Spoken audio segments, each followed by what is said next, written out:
Welcome, welcome, welcome. Apologize for the delay.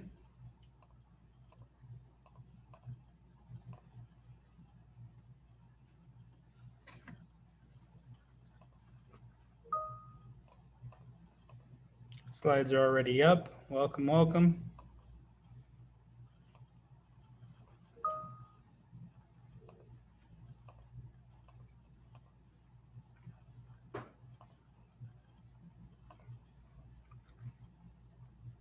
Happy Friday. Hope y'all are doing well.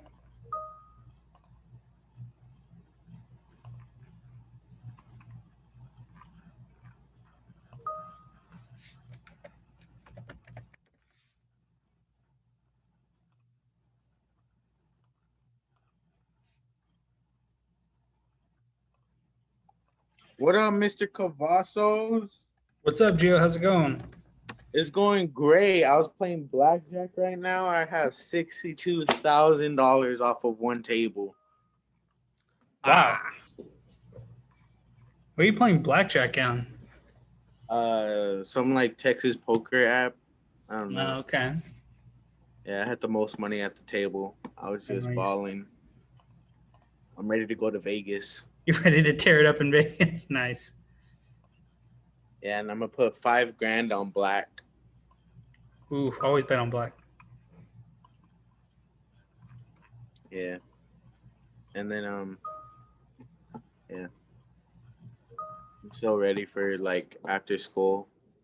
For the break? You ready for the break? No, yeah, that too.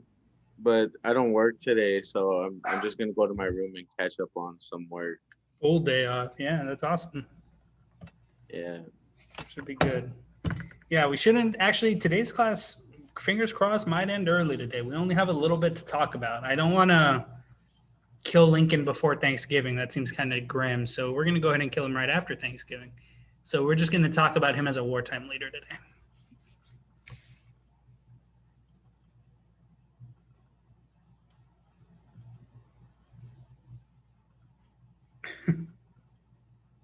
Kill him now. Nah, we really don't have the time to kill him and talk about his wartime leadership.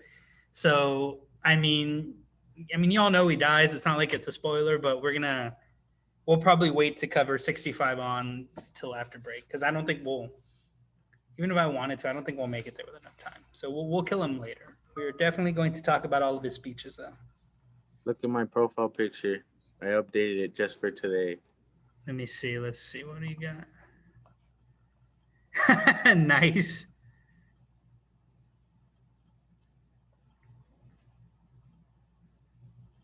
Isaac, that's disturbing. I'm looking at yours as well. It is disturbing. Why not today? I mean, we'll mention that he died today, but as far as actual like getting into the story of it, we don't have time. We got to talk about the proclamations and the amendments and stuff. We'll talk about Lincoln, and then I'll probably have to remind you guys everything that we covered pre-break on Monday, and then we'll kill him. By Tuesday, he'll be gone, guys. Don't worry. We'll get rid of him pretty soon. Good afternoon, Jonathan. All right, so it is 2:28. I have wasted enough time. I'll give you about another minute and change to get down the objective and the key terms. Not a lot of key terms today. We're talking about Lincoln, talking about the Emancipation Proclamation, the 54th Mass, talking about the Gettysburg Address, Radical Republicans, and the 13th Amendment. His brains will be blown out next week, or the week after next week, after break. We're going to explain Lincoln's leadership during the Civil War and how it impacted American ideals over the course of the war. So we're talking about during the war. Today's his wartime leadership. I mentioned yesterday, right, that Lincoln's like a really good wartime president. We're going to get into what that means and why he's considered so good. He's honestly one of our better wartime presidents, depending on if you want to count Washington, who was literally leading the war, but he wasn't a president yet. He's a really good wartime president. We'll get into why in a second. What about assassination? Assassination is probably going to be after break. We won't have too much time. We'll mention it today, but we're not going to have enough time to talk about the details and all that stuff.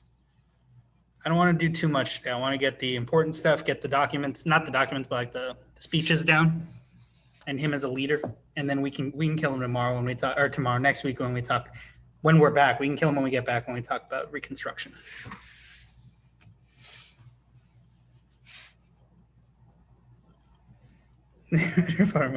They did. Lincoln's very well thought of.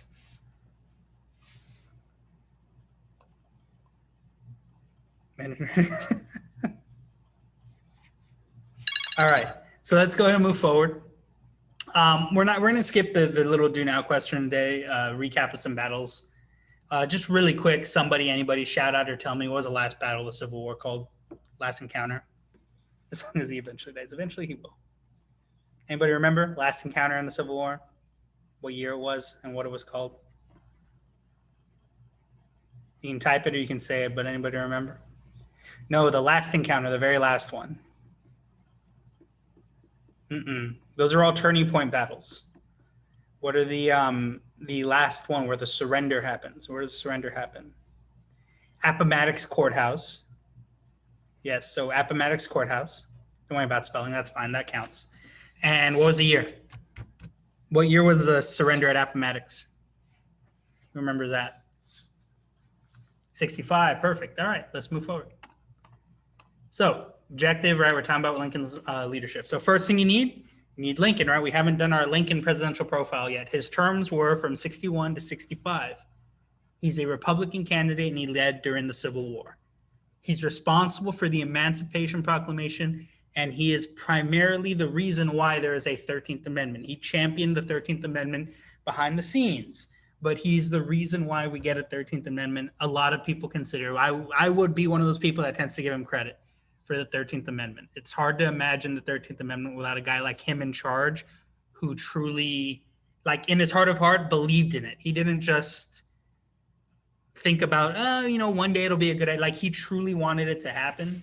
And so even though he's not, directly responsible, right? He's not a king, he's a president.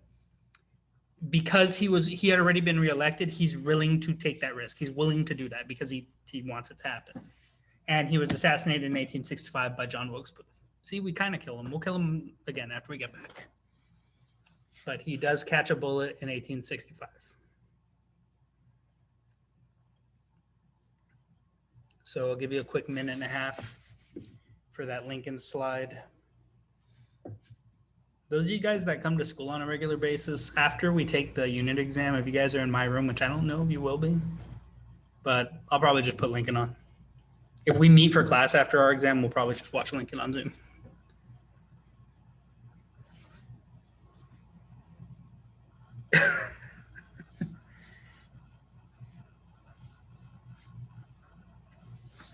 Over winter break, watch Lincoln. Good movie. This is a good history memes. We might. I have a whole list of them for all the units. I found some like treasure trove of history memes. It's great.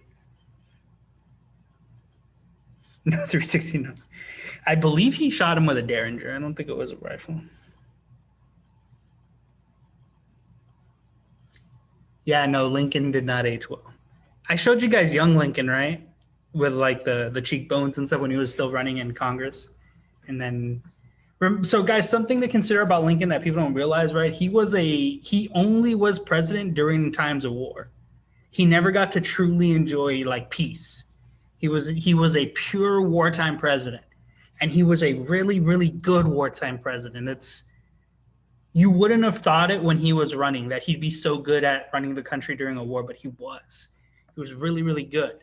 And he was not a very violent guy, right? Like he's not a Jackson. People weren't afraid of him when they walked by him. But he was a really, really good military, like wartime president, wartime leader, as they say. More so than probably if you picked all of the ones we've had and like put them against each other, like, pound for pound, who's the best wartime leader? He's up there. He's top 3 for sure. I think the only one I'd pick over him is Roosevelt, but because Roosevelt was also a really good peacetime leader. Oh yeah, he has giant ears. John Wilkes Booth. You yell John Wilkes Booth when you shoot a basketball instead of Kobe. All right, that one's grim. So this is a lot of key points. So because it is a lot of key point, I will give you 2.5 minutes. All right, Lincoln and most of the Union supporters at the start of the Civil War want to support it to preserve the Union. We've already established this, right? But write it down this time. Lincoln's decision to issue the Emancipation Proclamation reframed the purpose of the war. All right, it helped prevent the Confederacy from gaining diplomatic support from European powers. Why does it help prevent European powers from giving the Confederacy diplomatic support? What does it do? What does it do to the war? What does it make the war about? Because it repurposes the war and makes it about what? Somebody shout it or type it. What does the proclamation, the Emancipation Proclamation, make the war about? Slavery. Perfect, right? If it makes the war about slavery, European nations aren't going to want to support a war about slavery. Perfect. All right, so 2.5 minutes. A lot of key point there. Make sure you get it down. It's important.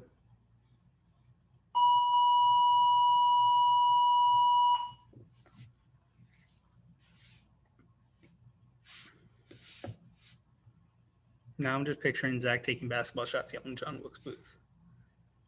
It seems like too much to yell when you're taking a shot, though. I feel like the shot would have already been, would have already gone in or not gone in.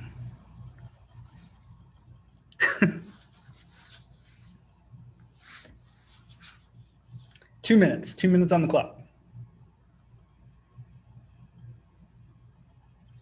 That's why you just say Booth. Maybe you just say Booth.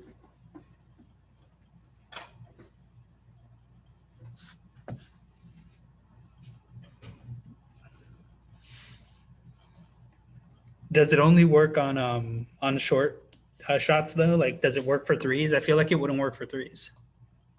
Shouting Booth.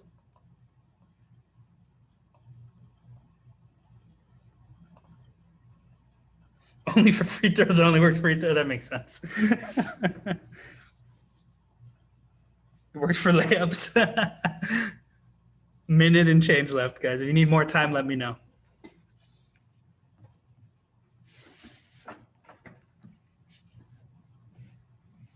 Not for Shaq. Shaq didn't need help, man. Shaq was phenom in his prime. I remember prime Shaq. Breaking baskets and stuff. Got him old. Little less than a minute, about 50 seconds.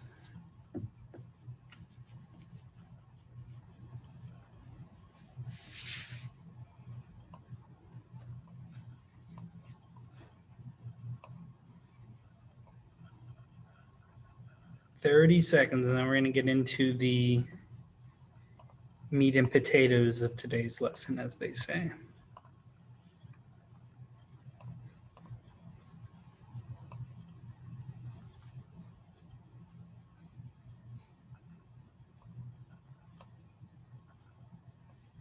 If we have time, I'm going to show you all some clips from that movie that I like, but we'll see if we have time. All right, let's go to move forward. So first things first, how people perceive the war, right? So there's always a danger, especially from day one on, especially early on in the war, that European nations like France or England would recognize Confederate sovereignty, right? Oh, the Confederates are their own nation. While the war was about states' rights, that's always going to be an issue. But the Emancipation Proclamation changes that, and the war shifts. It's no longer about states' rights. It's no longer about preserving the Union. It becomes about slavery. And when Lincoln makes the war about slavery, the rest of the world backs off. They're not going to get involved because no country in the world other than the United States is going to be willing to fight a war to preserve slavery. And to be fair, the United States isn't the one doing it right, but the Confederate States are, the Southern United States is. And that's what the war is ultimately about. Even though it was we already talked about how it's kind of about that because the whole reason they secede is because Lincoln's a abolitionist. Making it official, putting it on paper, like, look, we freed the slaves, that's why they're mad, it's too much for European nations. They're not going to recognize the Confederates, and they are going to stay out of this like Lincoln wants them to, right? Because Lincoln kind of threatens Europe and is like, you better back off, or we'll go to war with you next. And at first they're not taking him seriously, but when it's all this stuff, they're like, nah, never mind. They're going to stay out of it. They'd rather just keep making money with the U.S. So what do you need here? You need that last part, that last bullet point, right? That last slide. It'll be about a little less than a minute. Shouldn't take us too long. And again, same as yesterday, if you have any questions, feel free to type them in. All this stuff, by the way, is going on while the war is going on in the background.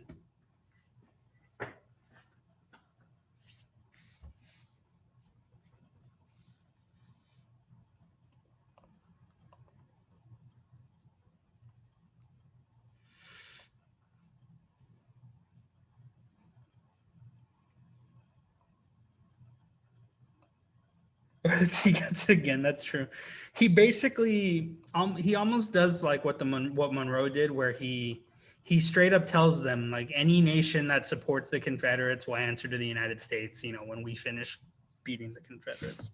So he basically threatens the entire. He's like, I will fight a war with you right after. And so none of the foreign nations believed. You know, called him on it. No one tried to do anything, because they would have had the entire might of the United States on them if Lincoln threatened that.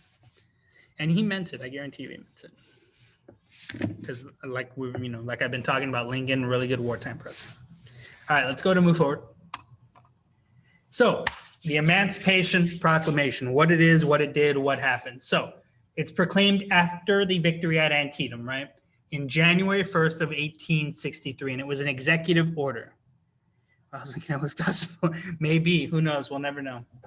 But also you would have known it's coming, so it's kind of cheating, right? Great. Yeah, they were. So, executive order made slavery an explicit war goal. It does that in its wording, and we'll look at it primary source-wise probably when we get back. It emancipated all slaves in the Confederacy. By the way, side note, you might want to write this. When you see this term, emancipated, like this, it means freed. Emancipated means freed. Write it in. Because you'll see in primary sources especially, the term emancipation is referencing freeing people, freeing slaves. So write it in. Emancipated, emancipation equals freedom. Freedom. It only applied to the Confederates. Why does it only apply to the Confederates? Who doesn't Lincoln want to upset? Which groups of people does Lincoln not want to upset? Do you remember? We talked about them. They're light blue on the map. The border states. Good job, Brian. So he doesn't want to affect the border states because the border states are still slaveholding states. You got Missouri, you got Maryland. I believe Kentucky is a border state. So he doesn't want to offend them. He's not trying to get them angry at him. So what does he do? He frees all the slaves in the Confederacy in one statement, and that's what this does. Limits, again, it doesn't outlaw slavery in the U.S. It did not free slaves in the border states. It does not repeal the fugitive slave law. It does not compensate slave owners, and it did not grant citizenship to freed slaves. But it did discourage the British and French from recognizing the Confederacy as a nation. So, in a nutshell, what does this do? It frees the slaves in the Confederacy. It makes the war about slavery. It makes slavery a piece of the war, regardless of whether or not other people want it to be. It discourages Europe from acknowledging the Confederacy, but it is limited, and then you would include some of those limits. So I'll give you about 2 minutes because this is a lot, but this is a really important source, and I guarantee you're going to see it on your AP exam, just like you'll see it on your semester exam. You'll see reference to it.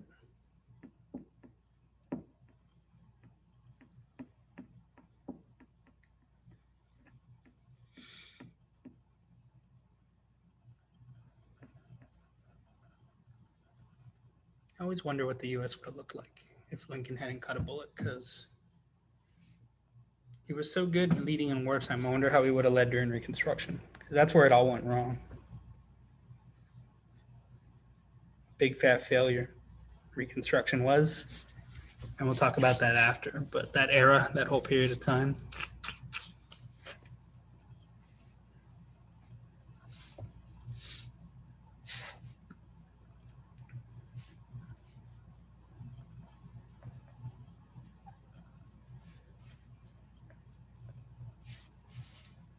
About a minute and a half left. Now we're moving on to the next key points.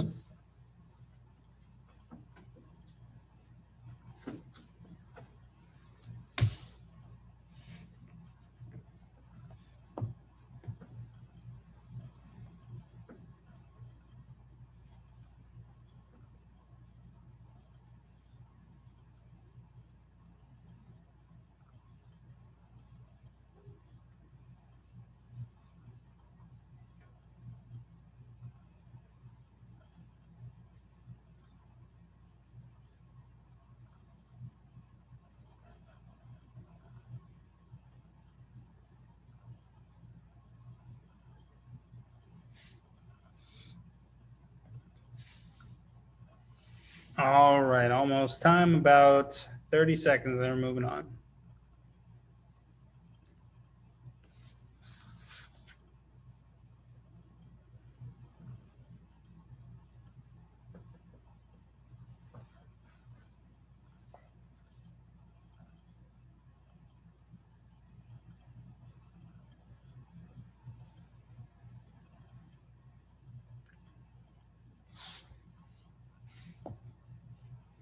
All right, let's go to move forward. Let's get into the next key points.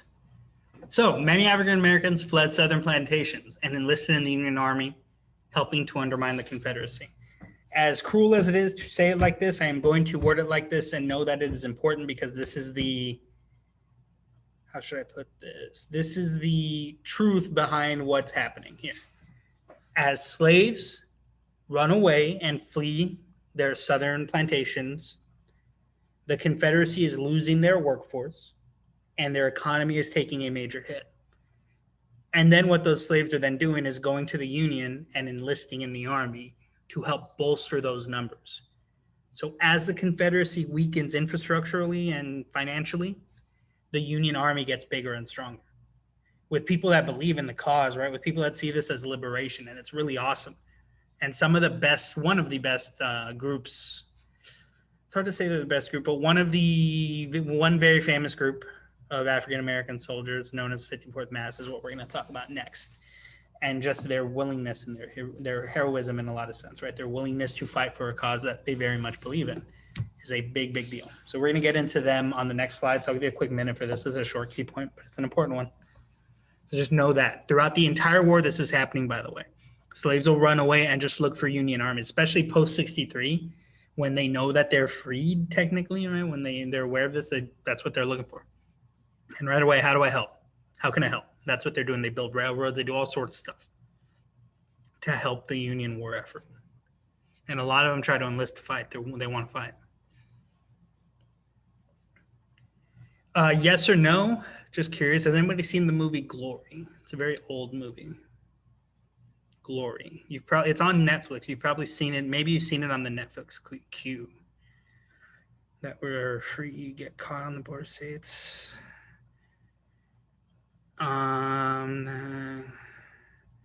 They didn't have to go into the Union Max. They just went to the Union lines, like wherever the Union Army was.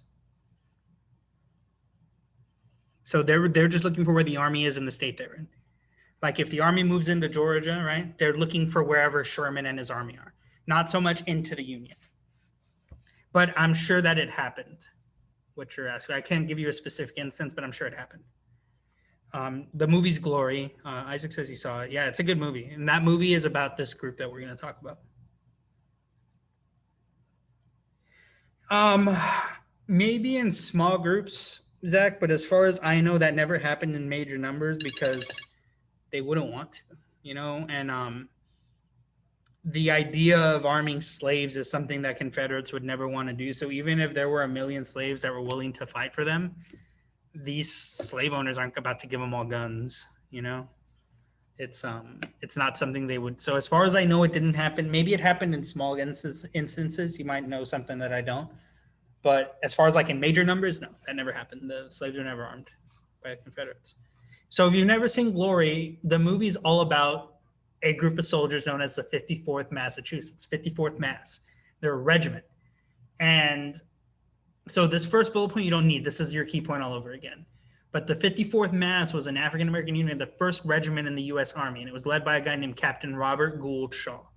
Robert Gould Shaw is in that movie as well. He's played by Matthew Broderick, I think, who you guys might not know who that is. But and this is them storming Fort Wagner. And it's a very famous painting, very famous portrayal of their heroism. Their captain, Gould Shaw, who's a white abolitionist, was killed in the battle. A lot of them were. But just I need you to know their name. It's 54th Massachusetts. You need to know the name of Captain Gould Shaw. And you need to know they're one of the first African-American regiments in the U.S. Army. They fought in the Civil War. And if your guys are having a break coming up, if you guys like, dramatic kind of like war movies, older war movies, it's not that old. It's from like the 80s, but Glory is a really good movie. But if you're not into drama, you're not into war movies, don't bother. But like Denzel Washington's in it, Morgan Freeman's in it. Really good movie. And it's about the 54th Mass.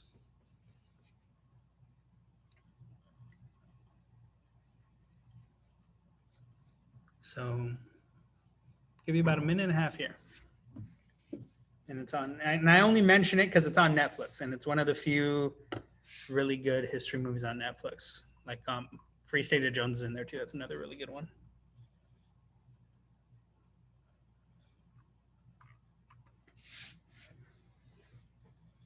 I don't think Lincoln's there anymore, but Lincoln's another good. That's not a war movie though, but.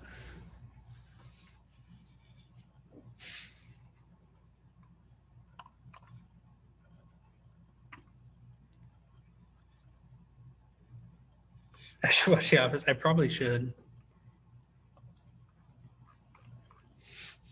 About a minute left. Then we're going to get into the next key point, the last key point for the day. We're almost done, guys. I know you guys want to get to your break. We're almost there.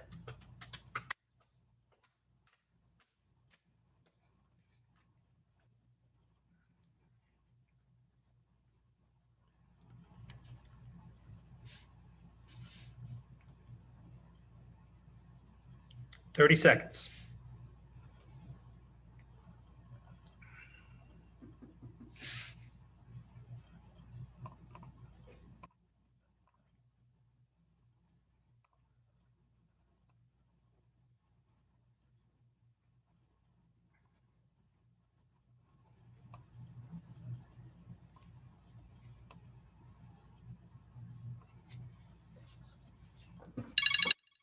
All right, let's go ahead and move forward. Key point 3, Lincoln sought to reunify the country, and he used speeches such as the Gettysburg Address to portray the struggle against slavery as the fulfillment of America's founding democratic ideals.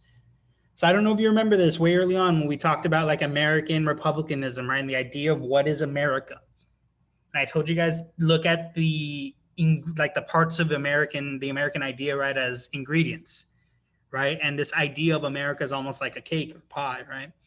And when you see groups like African Americans or, Hispanics or any group like that, their whole thing is they want a piece of the pie, right? They want what others have had longer.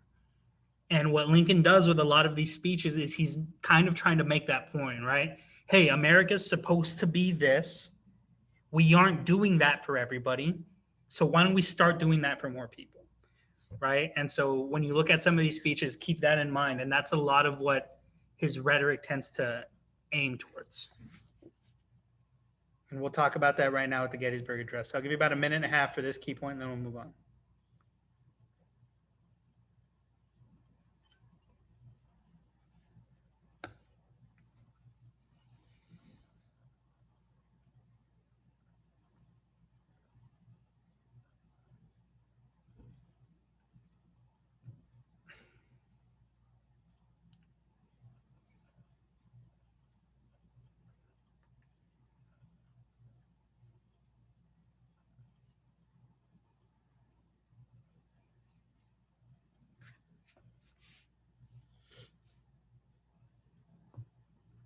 A little less than a minute left.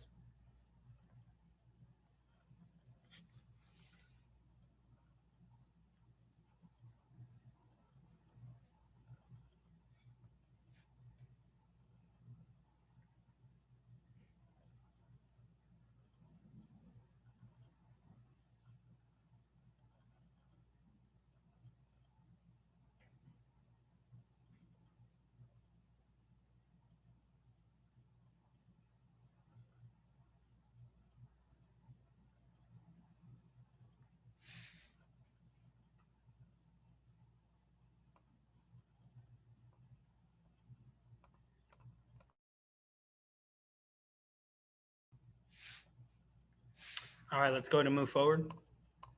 So this is the entire Gettysburg Address. It is short, sweet, and to the point. There is a little bit of time left, and we've got, I believe, 2 slides after this. But I want to read some of it. I don't think I'll read all of it.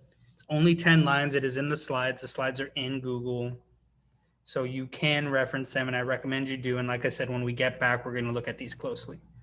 No, don't write it. Yeah, thank you for asking. No, do not write down the Gettysburg Address. It is in your slides. You don't have to write 10 lines of the Gettysburg Address. But I put it in here because I want to read, I'm going to read the beginning of it especially. And, Just check this out, right? So 7 years ago, our fathers brought forth on this continent a new nation, conceived in liberty and dedicated to the proposition that all men are created equal. Now we are engaged in a great civil war, testing whether that nation or any nation so conceived and so dedicated can long endure. We are met on a great battlefield of that war. We have come to dedicate a portion of that field as a final resting place for those who here gave their lives so that that nation may live. It is altogether fitting and proper that we should do this. So in that first portion, what's he doing? Because he's doing like three things all at the same time with those lines. What's one thing he's doing right away? What's he making sure, what's he doing that everybody can get behind? What's he saying? What do you think? And if you need a second to read it over again, that's fine, because I read it kind of fast. But take a second. What's he saying? What are some of the things he's doing? Because he's doing at least three things with those words. What's one thing he's making sure to do? What do we think? You can type it or you can say it.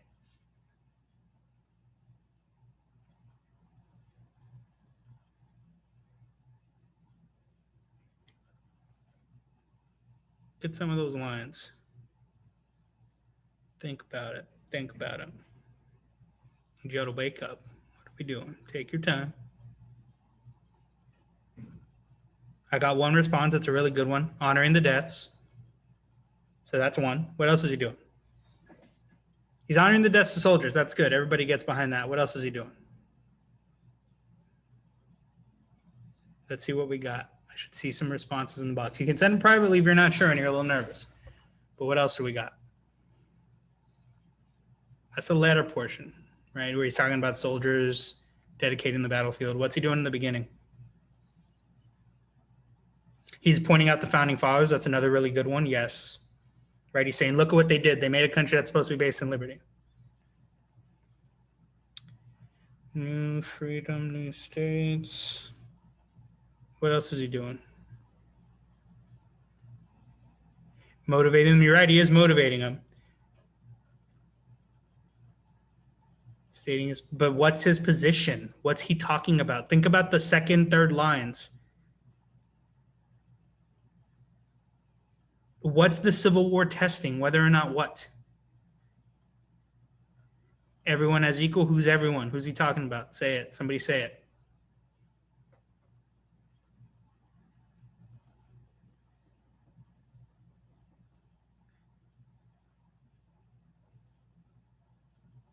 So I see somebody put slaves. Slaves as regular folks. Slaves and citizens. Strength of a nation. Standing in progress. So, okay. So stop, right? Or don't stop. Keep thinking. But here's the thing. So blacks and whites, yeah. What is he saying the United States is founded on? What's the main point of the United States? What's the whole basis of the country that the founders made? You can shout it out or you can type it out. Liberty, freedom, the idea that what? That what, that what, that what? It's straight up, I'm quoting him now. The idea that what? The proposition that what?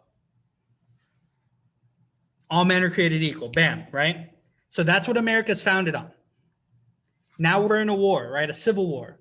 Testing whether that nation or any nation can do what? What does that mean? What does that mean? So can long endure. What are we testing? What is he making the war about?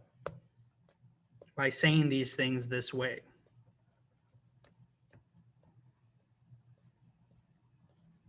You're already there. So just say it.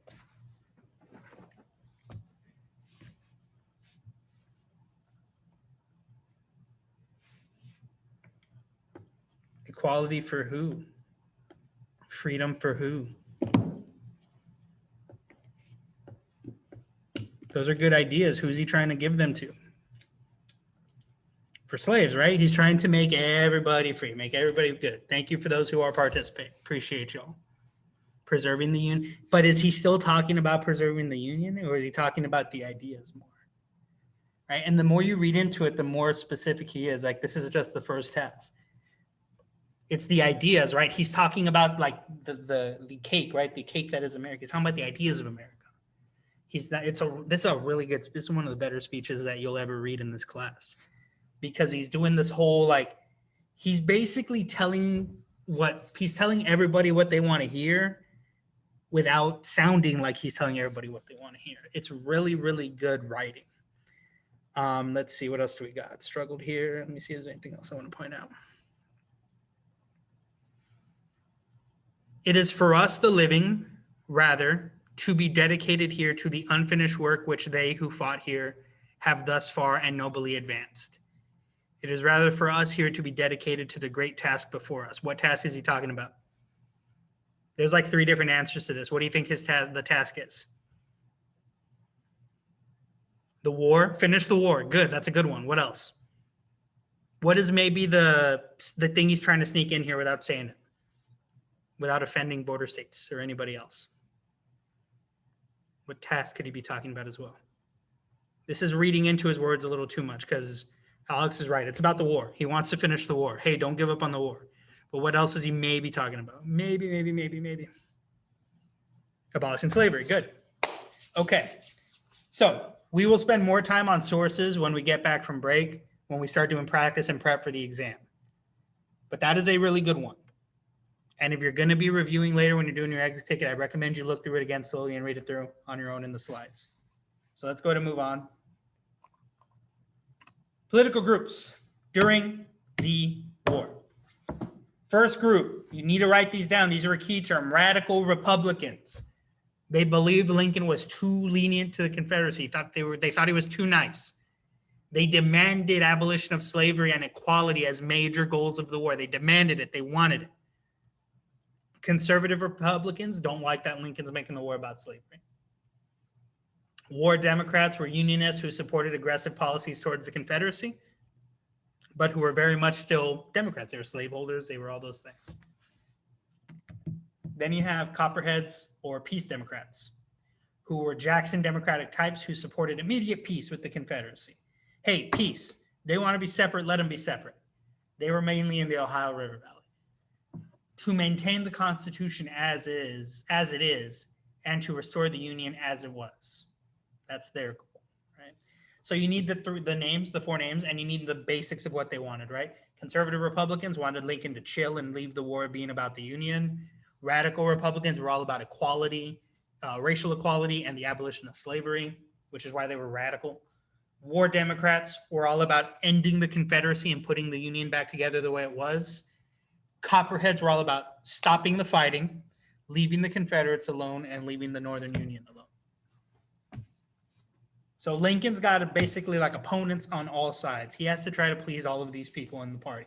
And if you watch the Lincoln film, if you've ever seen it, the Daniel Day-Lewis one, that's what that movie's about, right? He's dealing with the radicals like Thaddeus Stevens. He's dealing with the conservatives like I forget the name of that actor, but he's dealing with the Democrats and trying to convince them. And it's good stuff. I'm going to show you a clip of that movie in a little bit just because of Congress's opinion on race equality. It's a really good one.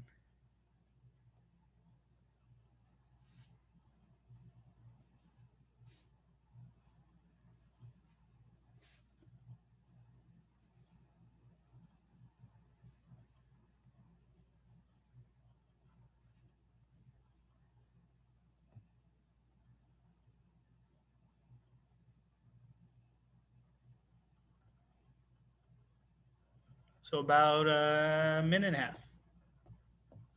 We are almost done, guys.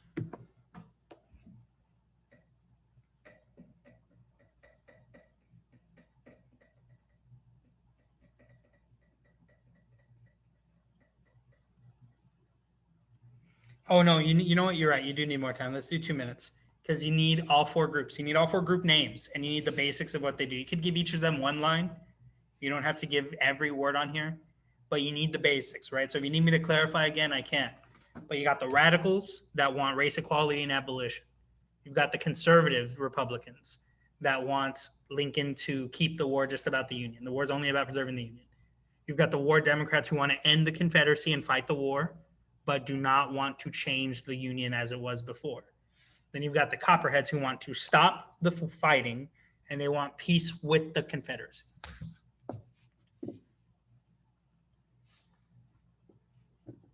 So you do need all of the groups.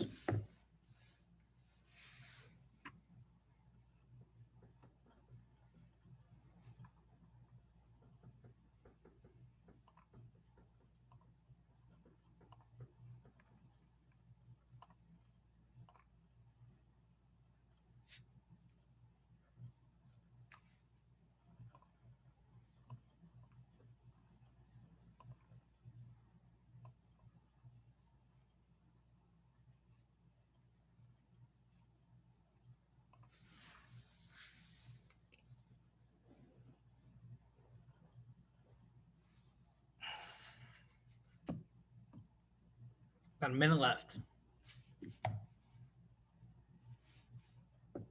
Need more time than that? Let me know.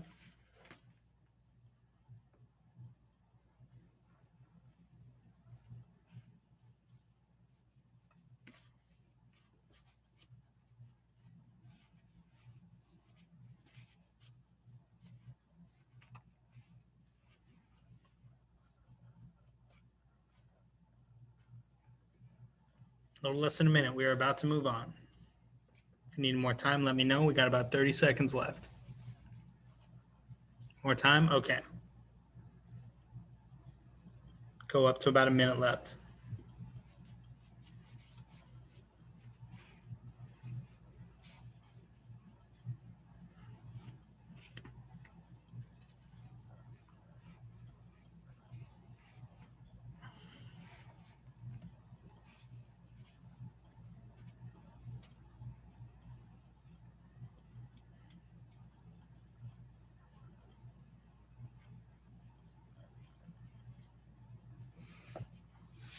Thirty seconds.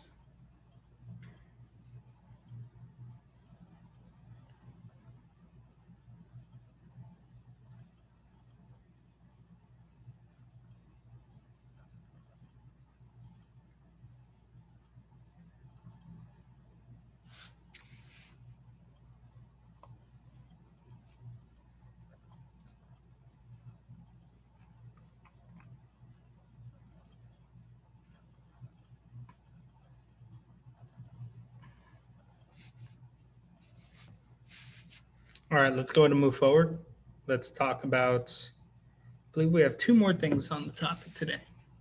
So what will happen in 1865 is the passage of the 13th Amendment. So you need to write down 13th Amendment, 1865. What does the 13th Amendment do? Somebody put it in the chat or shout it out loud, whichever one. What does the 13th Amendment do? Don't write this, by the way. Don't write what's on the slide. What does the 13th Amendment do? Somebody tell me.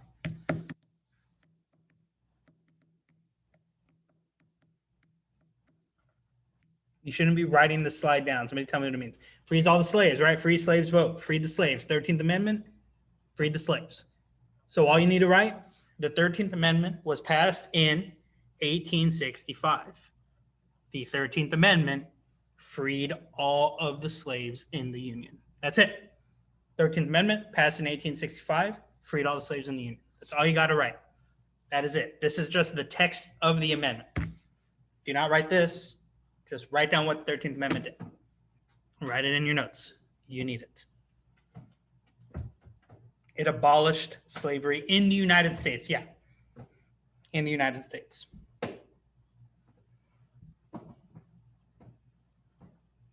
Within the entire United States, slavery was abolished.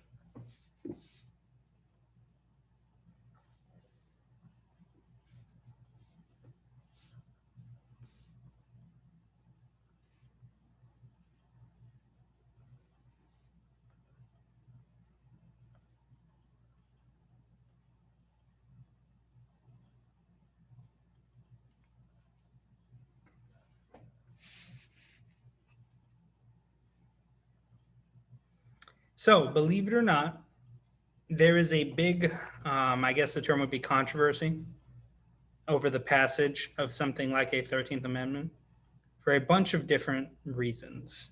And I will show you what those are in a second after I talk about the costs of the conflict.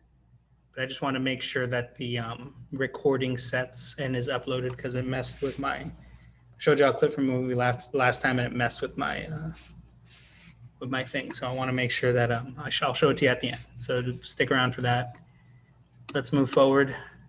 Costs of the Civil War. So this is in deaths and in money. So the money in the North, 2.3 billion, equivalent of about 54 today. South, 1 billion, about 23 billion today. Destruction, 1.5 billion, about 35 billion today. Total deaths, 625,000. That's almost as much as every other war that the United States has fought in. You don't need to write this. You just would need, you may want to write, Civil War is probably the deadliest war ever. But the deaths in the Civil War, a total of 630,000. are almost as much as every other war up to modern time. It's more than the 2 world wars. It's more than the Revolution, War of 1812, Mexican, American, Spanish, Korea, Vietnam, Persian Gulf, Iraq, and Afghanistan. Those all equal out to about 646,000. So, very bloody war. Most of those deaths are on the Union side, by the way. Very bloody. Very horrible. And a couple of things. I have not posted your exit ticket yet, but it is another, not of all time, but it is one of the deadliest wars the U.S. ever fought. It's the deadliest individual war. Put together, every other war the U.S. has fought in is barely more. It's only 20,000, 21,000 more deaths.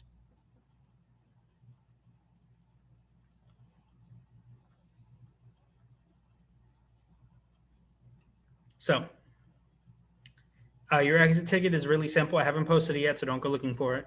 You're going to describe the stipulations of the Emancipation Proclamation. Describe the importance of the Gettysburg Address. For that second one, give me specific examples. Specific, be detailed. Don't quote it, be specific, but don't quote it. And then tell me about the 13th Amendment. What's important about that? So that's not posted yet, but that's your exit ticket. You'll have it at the end. There's still a lot of time left. And so I'm going to show you something really quick before that.